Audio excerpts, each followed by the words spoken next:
Hello दोस्तों, welcome back to another video on this channel. नमस्ते जी, कैसे आप सब। And in this particular video let us talk about Thailand. Thailand ने सेम मैरिज बिल अभी पास किया है, जिसकी वजह से वहाँ के जो LGBTQ+ कम्युनिटी के जो लोग हैं अब वो आपस में शादी कर सकते हैं। They do not have any legal challenges. Well, we will talk about everything in detail about Thailand, about India, about Asia, about United States of America. So welcome back once again. नमस्ते जी, let's get started with this one. I think same sex marriage को legalise करना चाहिए। लड़की और लड़की शादी करें आपस में, लड़का लड़का आपस में शादी करें, हम तो राजी हैं इस बात। हमको अच्छा नहीं लगा। I oppose homosexuality. मैं पुराने ख्यालों वाला हूँ। सेम सेक्स मैरिज से मेरे को कोई दिक्कत नहीं है और किसी को होनी नहीं चाहिए, जिसको जो करना करे।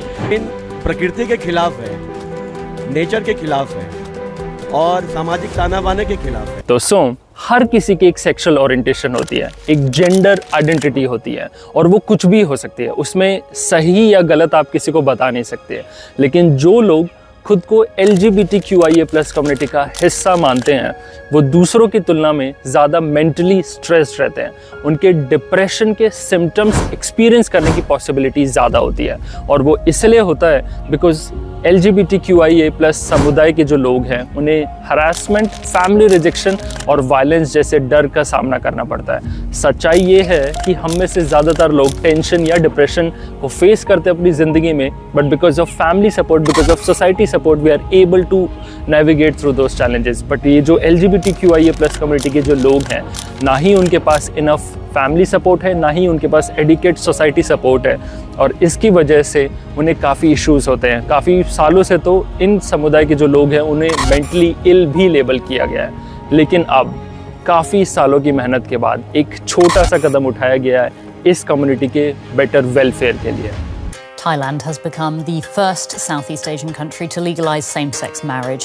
Hundreds of legal same-sex weddings were held across Thailand for the first time today. The country legalized same-sex unions in June of last year.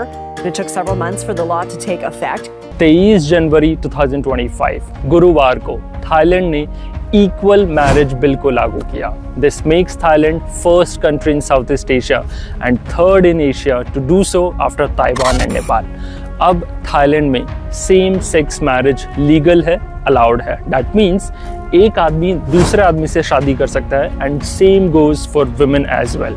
Same sex couple को वो सारे राइट्स अब मिलेंगे जो कि एक आम पति पत्नी को दिए जाते हैं। Same sex couple can now get married, they can manage their own assets and अब वो बच्चों को भी गोद ले सकते हैं। लेकिन ये जो बिल है ये बिना संघर्ष के नहीं आया है। मैरिज इक्वालिटी के लिए मोमेंटम अभी रिसेंटली ज़्यादा हुआ है। अगर हम एशिया की दूसरी कंट्रीज़ पर नज़र डालें तो ताइवान ने 2019 में सेम सेक्स मैरिज को लीगल बनाकर इतिहास रचा था।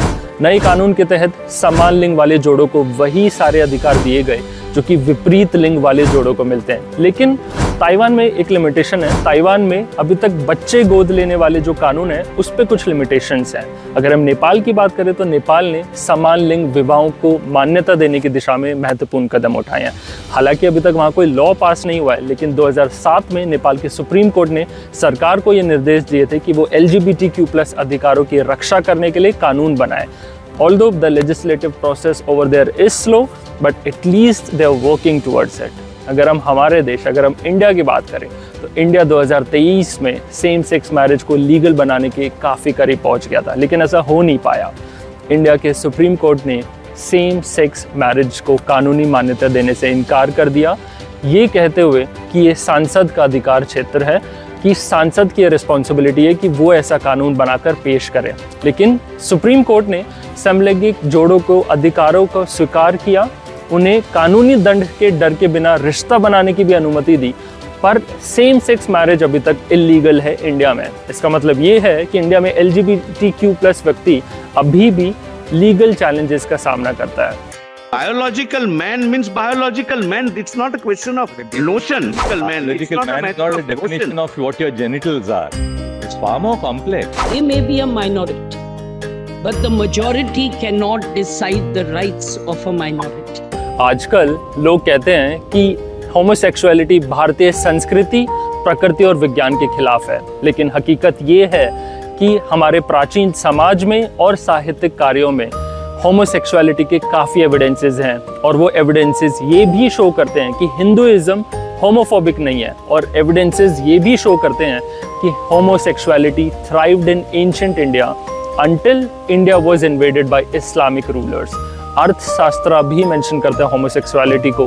जो खाजुराहो टेम्पल है उसमें कुछ ऐसी भी इमेजेस हैं जो दिखाती हैं कि एक आदमी दूसरे आदमी को अपने जेनिटल्स एक्सपोज करते हुए, कुछ ऐसी इमेजेस हैं।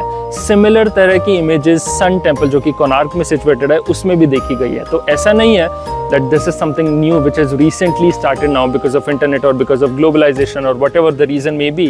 It was part of ancient India also. Asia में सेम सेक्स मैरिज पर पब्लिक ओपिनियन काफ़ी अलग है।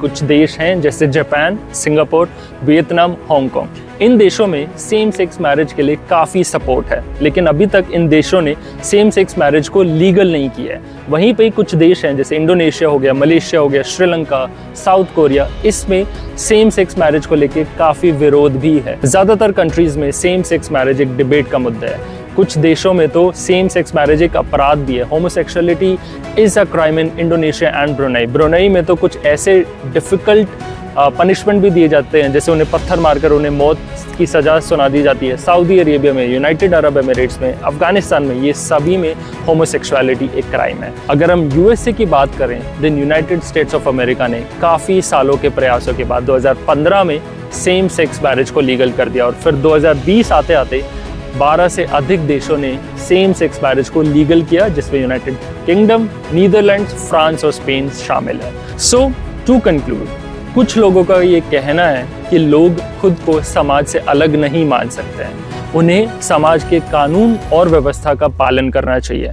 अगर समान लिंग वाले जोड़ों बच्चों को गोद लेते हैं तो उन बच्चों का ठीक तरह से डेवलपमेंट नहीं हो पाएगा और सोसाइटी डिसइंटीग्रेट हो जाएगी। But in my opinion LGBTQ+ व्यक्ति समानता, भेदभाव से स्वतंत्रता और समान लिंग वाले लोगों के साथ संबंध रखने के अधिकार के हकदार हैं। उनके साथ अभी तक बहुत ही अमानवीय तरीके से व्यवहार किया गया है और कानून में उनके हितों की रक्षा करने के लिए कोई पॉजिटिव कदम नहीं उठाया गया है। People do not have society support. They still face discrimination. They still get rejected by their families and they are left to violence and hatred.